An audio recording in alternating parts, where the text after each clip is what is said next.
In a world where losing in your fantasy football league isn't an option, we present to you Triple Coverage Podcast. Hey YouTubers, if you like what you see, make sure you click subscribe below. Today we're back at it with our Thursday night triple threat episode. We're going to review last week's game, and we're going to preview this coming week, and then I'm going to be blindfolded for a good majority of the punishment. So crack a cold one and enjoy.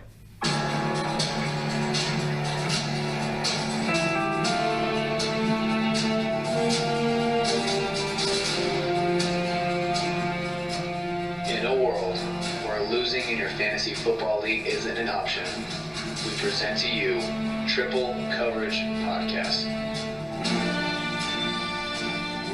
So, you want to say what song it is? It's going to be Headlights as the name of the song by Eminem. But as stubborn as we are, that I take it too far, cleaning out my roster and all them other moves. But regardless, I don't hate you, cause car, you're still beautiful to me, cause you're my car. PSLs are definitely going down right now for the Raiders. For show. Punishment served. And we're back. Welcome to our Thursday night triple threat bet episode. This is Triple Coverage Podcast, and I am Jay Up here with my brother James. What's up, guys? And it's also Punishment Day, if you want to look at it that way. We just keep on rotating. We have our little wheel of punishment here.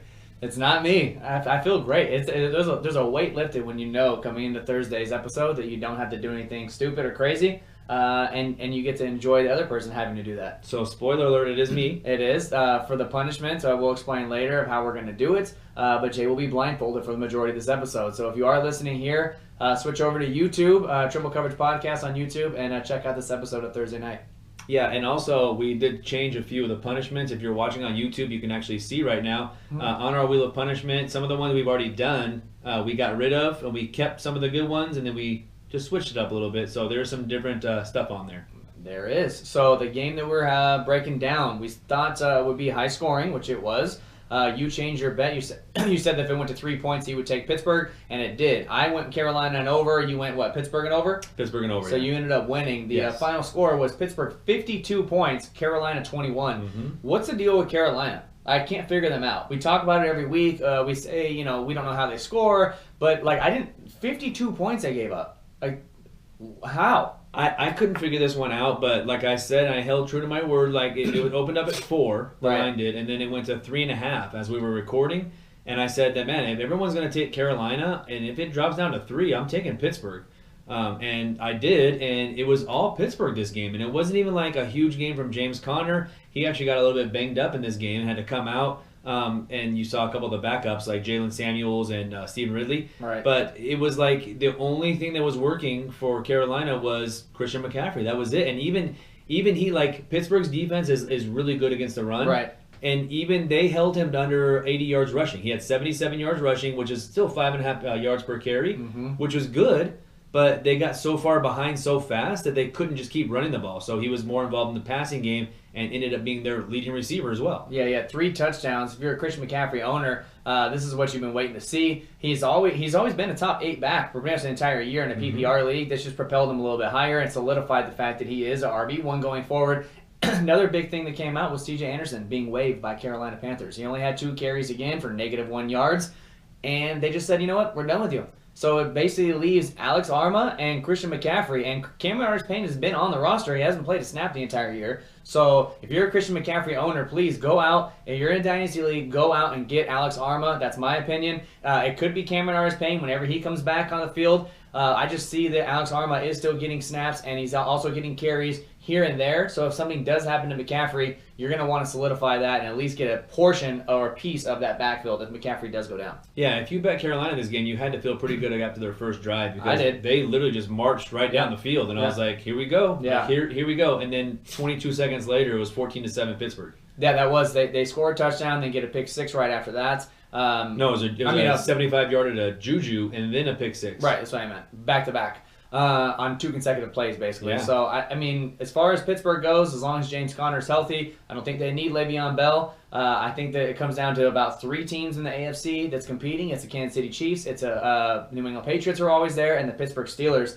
Is there any other AFC team that kind of has a chance in your mind to give either one of those 3 teams a run? Maybe the Houston Texans, the Chargers, maybe? Texans and Chargers should both make the playoffs, but I don't see either one of those teams winning a road game if it has to come down to going to Kansas City or going to New England or to Pittsburgh. Right. So those 3 top teams, I think, are pretty solidified, and I do like the Chargers as the underdog. If I'm the Patriots, though, I'll be honest, I'm worried about this because I think that if they don't get a home game, if they don't get the number 1 or number 2 seed, and they have to go on the road and win in Wild Card Weekend, I think that they're going to struggle. I think just now, Tom Brady being 41 years old is now you're starting to see a little bit of slide in his play. Mm-hmm. Like he's starting to slip a little bit. He's not that guy that's getting 35 points every single week. He's getting you those teens, 14, 16-point weeks, 11-point weeks. And yeah, he's still doing well, but he's not doing anywhere near what he was in the past. And I think that instead of it being the 40-year-old mark where quarterbacks started to fall off and no one succeeded after that, right. He made it to 41.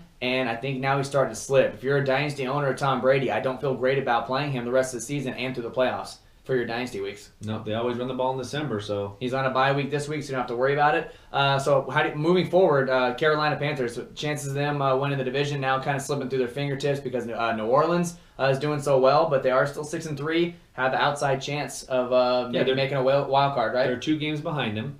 So they still have a chance for the wild card, absolutely. Yeah. I think they need to keep winning. Any more stumbles along the way is going to make it a little more tough of a road, but I think they still are in the driver's seat for a wild card spot. They get to play Detroit coming up, and Detroit is giving up 132 yards on the ground. So things are trending up for Christian McCaffrey owners. As far as this game goes, look how many receivers caught a ball for Pittsburgh just because they were up for so much. I mean, how many different players that? 1, 2, 3, 4, 5, over 10 roughly had a target. Antonio Brown was the leading receiver with 6 targets, and then Juju and Vance McDonald. And you said going into next week you like Vance McDonald as a sneaky play for tight ends as well. Because they're going against Jacksonville. Exactly. And Jacksonville is the one spot you can kind of get them on is the tight end. Devin Funchess, another just I expected more out of the receiving core for Carolina after they got down by so much and they had to throw. I thought, okay, here's the garbage time we're going to get from the Funchess and the Olsons and the Christian McCaffrey, the DJ Moores. Like, Moore only had 4 catches for 20 yards.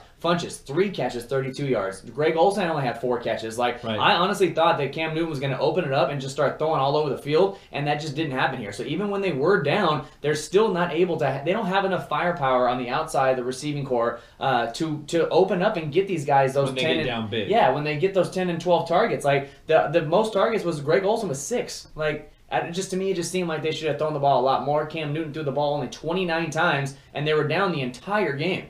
How do you only throw the ball less than 30 times when you're down that much? Well, everything else was like a dump off too. When they have a close game, even when they're behind, they're still in the game. But when they get down by a lot, it just seems like they just don't have enough firepower to kind of compete. It did seem like, though, the offensive line, I don't know if it was due to Pittsburgh's defensive line or the lack of Carolina Panthers' offensive line, but Cam Newton got sacked 5 times. But even when he wasn't getting sacked, it seemed like he was getting hit or hurried on every single play that entire first half. He dropped back and he was thrown off his back foot. He was getting pushed to the ground. 5 times he got sacked, so I don't know if it's offensive line situation or Pittsburgh's defense is playing a lot better, but whatever it was, Pittsburgh looked amazing on both sides of the ball. Yeah, they did.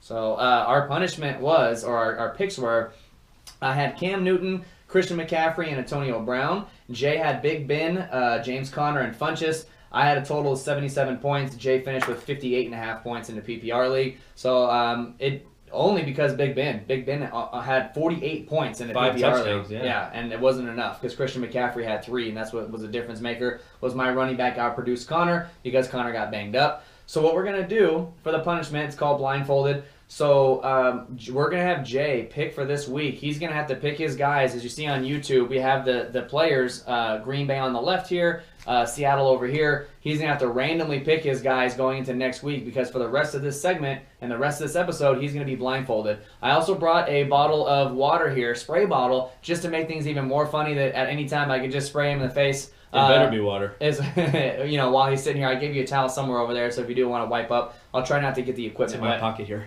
So, did you notice really fast before we go sure. on? Did you notice that Antonio Brown?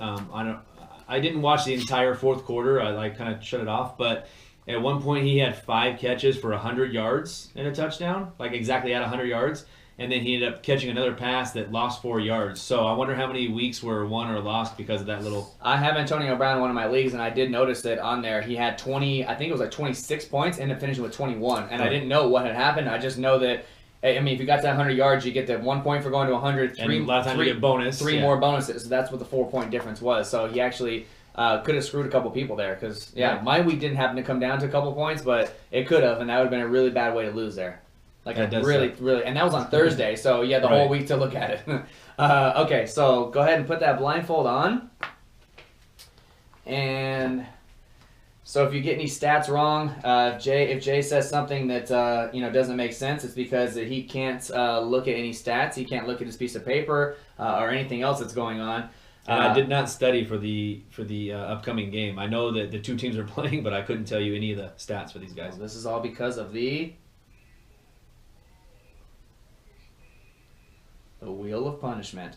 Okay, so we're going to go pick our guys before we break down next week's game. Okay. So did you want to go Green Bay first or Seattle first for you? And I'll kind of put your hand in the area that it's in. I'll go Green Bay first. So that's going to be a little bit closer to me, closer to me, closer to me. Right there's the pile. Right there, okay. So you're going to write these down? I'm going to write them down, yep. Okay. You have to show it to me, obviously. Your first pick is Valdez-Scantling from Green Bay. That's not the guy I wanted first. Okay, I'll go Aaron Rodgers for my first pick. So that means that you're going to have to go Seattle guys. So go ahead and give me towards me right there, all those. I'm sure I'm going to get one of the 7 running So backs. obviously you're already going to get Russell Wilson because I took Rodgers. Let me see here. Who's this guy? Mike Davis. The worst of the 3. This is going to be a tough week. Yeah, I'm screwed. So you go Scantling, Wilson, Davis. So, what do you want me to do? What do you want me to do? Take Devontae Adams. What do you mean? Okay. You take Devontae Adams, and then you get your I'll choice of the best running back. I'll take Aaron Jones for running back, and then that makes it to where I'll take either Lockett or Baldwin. I'll take. Let's make it interesting. I'll take Lockett. Okay. I don't want to completely just destroy you because that's not fun. The better of the 2 receivers. You'd rather me take Baldwin? It doesn't really matter. It really doesn't. You have Rodgers and Aaron Jones. Yeah, but you have Russell Wilson, who knows? Like, they could be down this entire game. So for Jay, Russell Wilson, Valdez-Scantling, and Mike Davis. Neither one of us has Devontae Adams. I have Aaron Rodgers, Aaron Jones, and Tyler Lockett. Good luck for that. So I'll hold this down if you want to spin to see what I'm going to be doing next week as a punishment. Okay.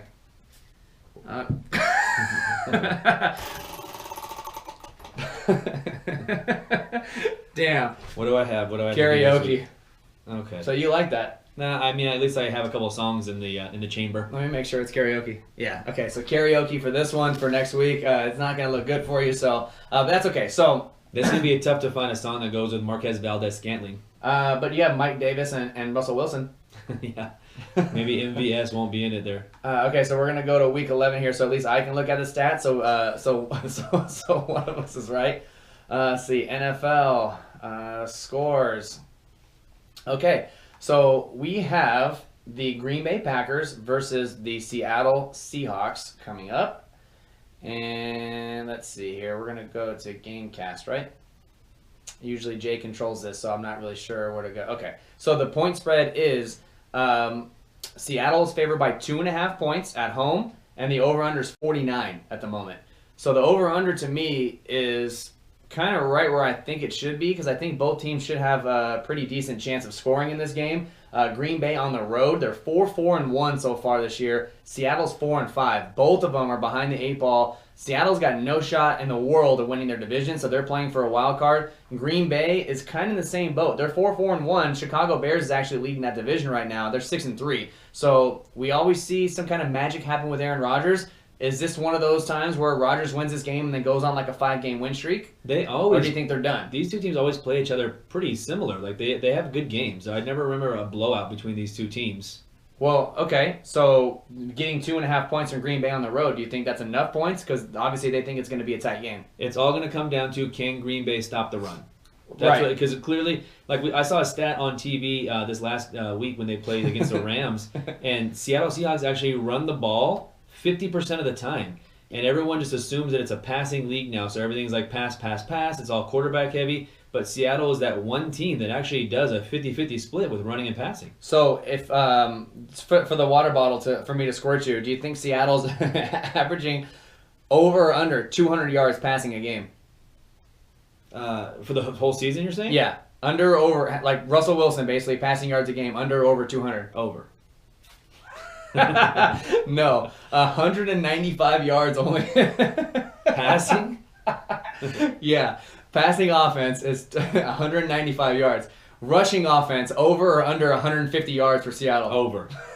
Yeah. Okay, you got lucky. It's 152 yards. Ooh, so I can't very believe good. 152 yards on the ground, and it's like, what running back do you want to own there?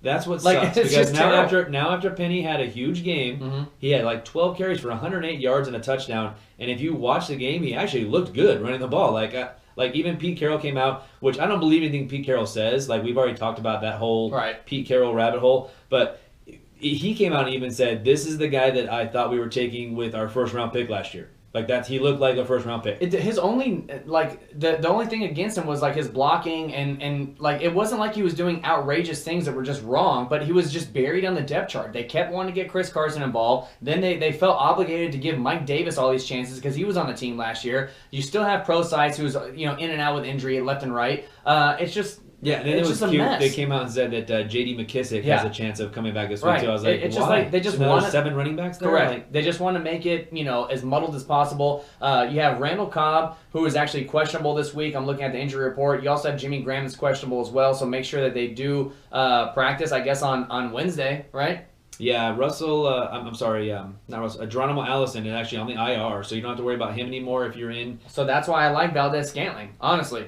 Yeah, but Like, not, it's a sneaky play because if you're not in the wheel of punishment, obviously I should have taken Devontae Adams and it would have made it a lot easier. I'm almost regretting it right now because Valdez-Scantling could easily catch a touchdown or two. yeah, like, but it's even, not like it's, even in comeback mode, Russell Wilson's not going to throw for a ton of yards though. I mean, even you if, need him to run, basically. and the problem is that there might be a majority of this game where Seattle's leading. So if they're leading and they're using just the run game, Russell Wilson's not going to throw for a ton of yards or a bunch of touchdowns. Yeah, but if they're doing the run game, you have Mike Davis. Yeah, but that's not the running back I want to own if I'm playing this week. Like, to me, Mike Davis, if there has to be an odd man out, it's Mike Davis. I think it's going to be Chris Carson who's coming back. He got the extra week of rest from not playing this last week. But he's not. He's actually on the injury report. It's questionable, but yes, I think it's going to be Penny and Carson, and then Mike Davis is going to be sprinkled in a couple carries here and there. I think he's going to get very, very minimal chances. So you got points per game for Green Bay is they're scoring 24, and Seattle scoring 24. Points allowed per game, Green Bay is also scoring 24, and Seattle scoring 21. So it's going to be a tight game, like you said. The yards allowed, 370 allowed for Green Bay, 363 for Seattle. Again, right next to each other. Total yards, Green Bay 425, Seattle 370. Everything is really close from what it looks like, so I would give the advantage to the home team in Seattle. But I just, there's always some magic that happens with Aaron Rodgers, and somehow he comes back from behind, and when it looks like they're completely out of it, somehow he brings them back. So I'm not ready to count out Green Bay yet out of that division because Chicago has a tough game against Minnesota this week. If they lose that game, now everyone's right there in that 5-4, 6-3 range, and they're going to be right around each other. Yeah, I don't know who I like in this game. Like, usually on Thursdays, you tend to lean towards the home team. And Seattle's a good team, and they have a really good defense, but I don't know who I'm going to take in this game yet. I kind of want to see who the public's going to take and then maybe take the opposite side. Mm-hmm. It's always good getting Green Bay with points, but they don't always cover when they're underdogs. How many wins do you think Green Bay has on the road this year? Over or under 1? On the road. Well, I know they have at least... Was this last game? Was this in Miami? No, that was in Green Bay. Over or under 1 win? I would say over. I think they have 2. Nope, it's no, it's under. They're 0-4 on the road so far this season. Green Bay is. Seattle though is 1-2 at home. So it's like if you looked at the stats, Green Bay 1-3 against the spread when they're on the road. Seattle's 2-1 at home. So even though they did lose those games, they are covering the point spreads. So at least Seattle has won 2 times against the spread. They're 5-3 overall against the spread. Green Bay's 4-5 against the spread. So everything is just very, very close in this game. And if it comes down to Aaron Rodgers versus Russell Wilson, I'll take my chance with Aaron Rodgers in a late minute, last minute comeback or a field goal or something.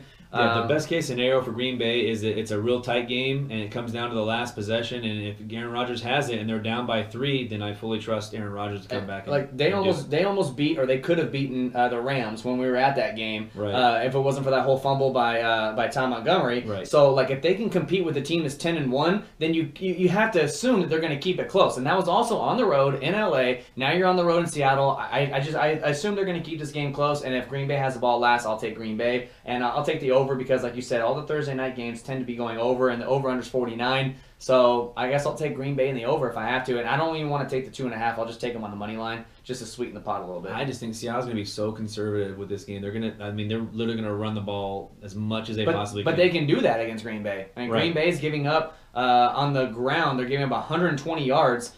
Through the air, only 225. So you can't really throw against them, which is great because Russell Wilson doesn't throw. But they're giving up 120 yards on the ground. Right. So they're going to be able to run the ball effectively, I think. I don't know. I hate taking the under in games. We all know it. Every one of us hates it. So I will take Green Bay on the money line and the over. I have already decided on the over, but I'm not sure who I'm taking. And then for the punishment, you haven't decided yet. You're gonna wait. And then for the punishment, it's a karaoke song that we will do next week. You know what? I don't hate your chances, honestly. Like I know. I could have made it way worse on you. The odds are stacked against me, though. Could I Let's not made face it a lot worse? A quarterback that doesn't throw, a running back that doesn't run, and then the second receiver. Stop. It's the only guy I got. I'm in your mouth a little bit. Sorry. God damn, this is great. We should have to do blindfold every single time. All right. So, anything else that you wanted to add to Thursday episode? No. Nothing else at all. All right. Let's crack a cold one. Let's crack it. All right. Punishment, sir.